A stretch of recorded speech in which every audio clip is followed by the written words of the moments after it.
I first met Rasika Shekhar Prabhu in the Gita counter where he was doing his services. So I used to meet him regularly on Sundays when I was coming for folk sessions which had just then started. He used to spend a lot of time in explaining different aspects of the philosophy and he used to inspire me in reading various Srila Prabhupada's books. A very special thing that I can never forget about Rasika Shekhar Prabhu is he was the first devotee who proposed to me for joining the temple as a full-time devotee.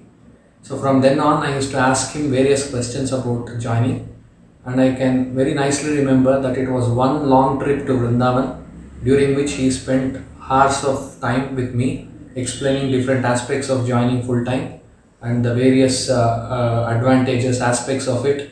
And when I used to ask him the questions like what if I don't get adjusted, what if the parents don't agree, so he used to answer those questions patiently and convincingly.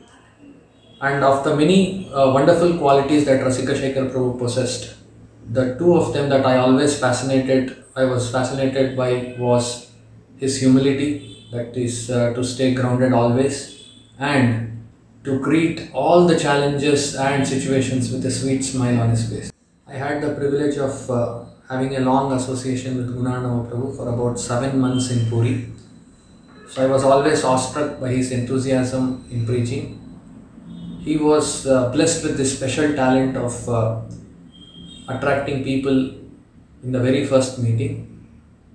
I remember that those days we used to carry the calendars of Srinivas Govinda of ISKCON Bangalore, and whenever we used to go to meet a prospect in Padayatra, the first thing that he used to do is open up the calendar and lay them wide open on the table of the donor. And while the donor was kind of allured by the beauty of Srinivas Govinda's deity, so he used to take out some prasadam and give it to him. And by these two aspects, mostly the donor's heart would have melted and he used to propose some schemes for donation. During those days, the center in Vishakhapatnam had just started. So after a long search, a two-bedroom house was rented and I accompanied Gunanama Prabhu for about 4 to 5 weeks to Vishakhapatnam. And I was supposed to cook as an assistant. I was supposed to cook in the morning, but then because I was not trained or reluctant, so he used to cook on my behalf. In fact, he was one of the main instrument in making me also cook for the first time. I had not even boiled milk prior to joining temple. So when three of us, that is Yaduraj Prabhu, Vamshidhar Prabhu and myself, were sent to Puri for training, those two devotees knew cooking and so therefore they used to take roles alternative weeks. But I was only assisting Gunanama Prabhu and Niranjan Prabhu in their preaching services. So after 2 months or so, back then I was not aware of a secret mission between Achyuta Prabhu and Gunanama Prabhu. So they had decided to teach me cooking, but little did I know about it. So one fine day while I was chanting in the temple hall, Achyuta Prabhu called me and asked me to go to the kitchen and observe what is going on there. So very innocently I did go to the kitchen and I saw Gunanama Prabhu cooking, and then I just chanted for about 8 to 10 rounds and then walked off. On the second day also Gunanama Prabhu invited me to come and observe, but he added a little more element to it. He asked me why don't I help him in cooking. So he started directing me to take few items from some containers and help him wash and all those things. And for the third day he started also telling me add this much water in the vessel and all of these things. So on the fourth day, while serving the breakfast prasadam, Gunanama Prabhu announced to Achyuta Prabhu that it was Acharya Ratna who had cooked breakfast prasadam today. So although that was not true, I had practically only helped him transfer few contents and all such things. So but the way he presented, it inspired me a lot, and of course I was shocked on the next week to see my name as a cook in the service list. So but he encouraged me, and even till date devotees in Ballari, they all remember how great cook Gunanama Prabhu was. So with a heavy heart I offer my humble obeisances to these great Vaishnavas, Rasika Shekhar Prabhu and Gunanama Prabhu, and I pray to their lordships to bless them with eternal devotional service. Thank you, Hare Krishna. My personal interaction with these two devotees, Sri Rasika Shekhar Prabhu and Sri Gunanava Prabhu, was very, very close for several years now. Though staying in a different city, I had the opportunity to be with them for the festivals in Mysore. Rasika Shekhar Prabhu would call me to come and participate, and rendering service along with them was a wonderful experience. I was very lucky to travel along with these two devotees to many, many places of pilgrimages like Vrindavan, Mayapur, Jagannath Puri, and organize a trip along with them. It was an ultimate experience hearing wonderful katha narrations from Rasika Shekhar Prabhu and very, very enthusiastic kirtan along with Gunanava Prabhu will be a lifetime memories for me. During the close association with them, I've learned how humbly they conducted themselves, their simplicity, their kindness, their compassion. I'm sure must have impacted many, many people whoever have come in touch with them. But today I miss them. I miss their association. However, Krishna's plan must have been, but it was a very hard lesson of the life which they have taught even while going. I could see the different, two distinct reality. The reality in this temporary material world that we have been existing and having many, many plans, many, many desires.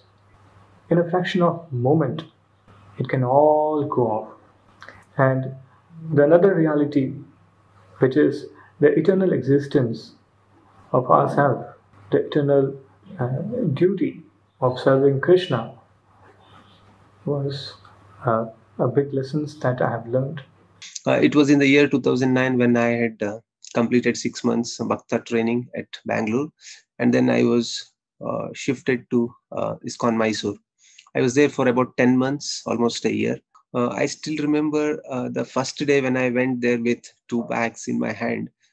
Those days I didn't had phone with me. So Prabhu was concerned that he will come to temple. Will there be any difficulties on the way? So Prabhu came to the main gate of the temple, and then he took me personally to the room. So he was very caring, and all throughout he was, uh, you know, we had a very good relationship. Coming to Gunano Prabhu, as recently as just before the lockdown happened due to COVID, when we were coming back from outstation preaching. So he was a very good cook, and he was personally taking care of all the devotees, and he personally made sure that each and every one of us, we got the uh, prasadam sumptuously, and it was very tasty. He had personally cooked it and offered to the Lord. In the devotee community, we usually discuss about death, and but when it happens in the community to the near and dear ones, it really leaves behind a very deep impact on our life and also on our thinking. Rasikshaka Prabhu and Gurana Prabhu are known to me very closely. I still remember meeting Rasikshaka Prabhu when I was doing service in Gita counter. He was working in Maiko Bost, and weekends he used to come for book distribution especially. And looking at his enthusiasm, I once asked him, why don't you join temple as a full time? At that time he said, I would like to Prabhu, but there are some problems in the company and they are not relieving me. But after some time, he was very happy, saying that all the problems are solved and he's joining the movement. I was seeing a glow in his face at that time. After that, I moved to Jaipur, and he was every Dasara and Rath Yatra, other festivals, regularly I used to get mails from him inviting me for the program. I would say that I'm 2000 miles away. It's not easy for me to come.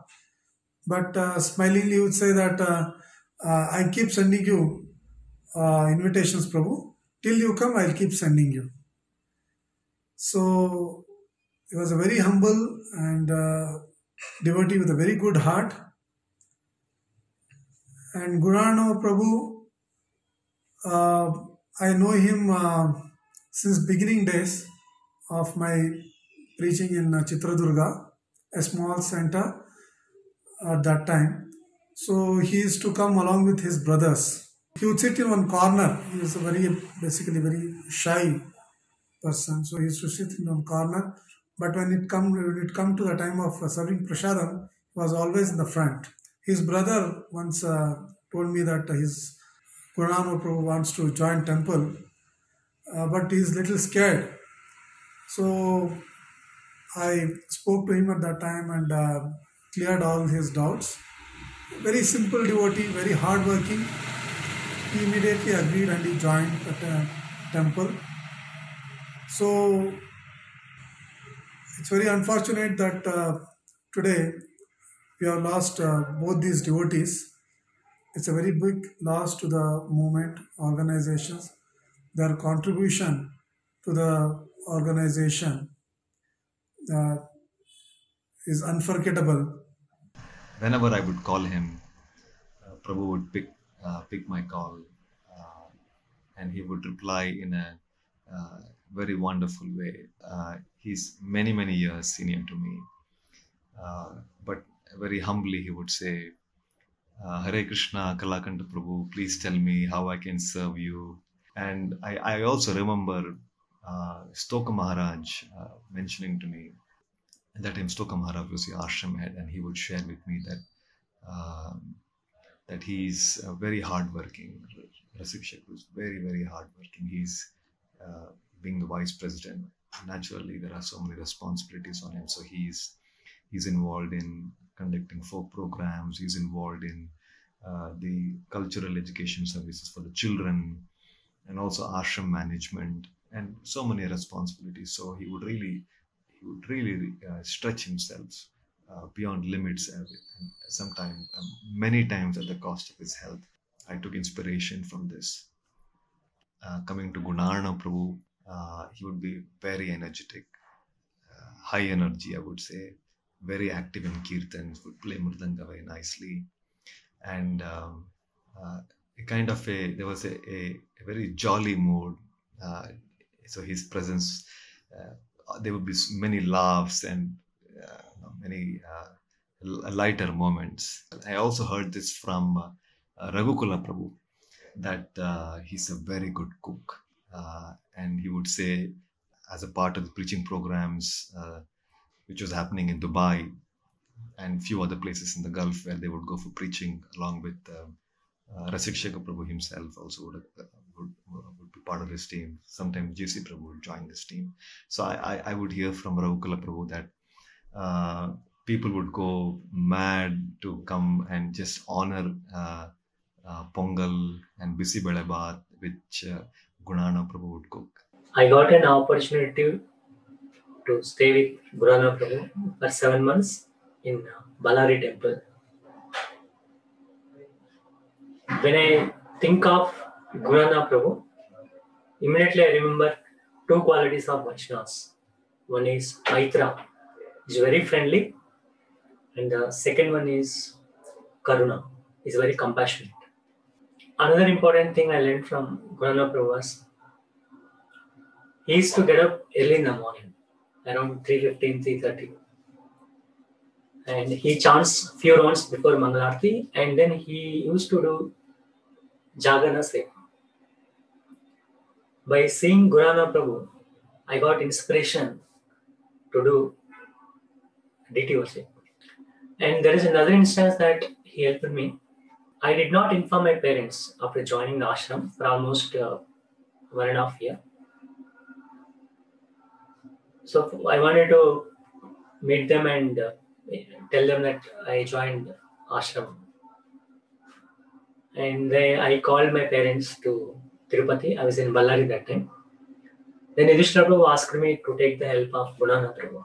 So I took Gunana Prabhu to Tirupati, and my mother was crying and the elder was crying. So Gunana Prabhu spoke so nicely, so friendly he was. and so nicely he mingled with them. And after seeing Prabhu, they're also a little pacified and they're also happy. One of the memories that I recollect of Gunarna Prabhu is when I was doing assistant services. One time I was his assistant as well for 2 weeks, and we had gone to meet a donor who was somewhere in the outer skirts of Bangalore city. And he spoke to the donor so well, and he actually mingled with all his family members, including his kid, who is very, very small, about 3 to 4 years old. And there was another kid, maybe 5 to 8 years old. So his dealing, especially with those children and with the adults, in such a friendly way, was very inspiring to me at that time. He was cordial, he was friendly, he was caring, and at the same time, he maintained a very nice attitude of being jovial with people. And in that way, he gave a very good experience to all those who came in touch with him. And about Rasika Shekhar Prabhu, first time I met Rasika Shekhar Prabhu in 2008. I was a folk devotee at that time. And the first time I met him, he immediately gave me some service to do. He accepted me and he was so nice to me. And I could see that nature of his again and again repeating whenever I met him in the future.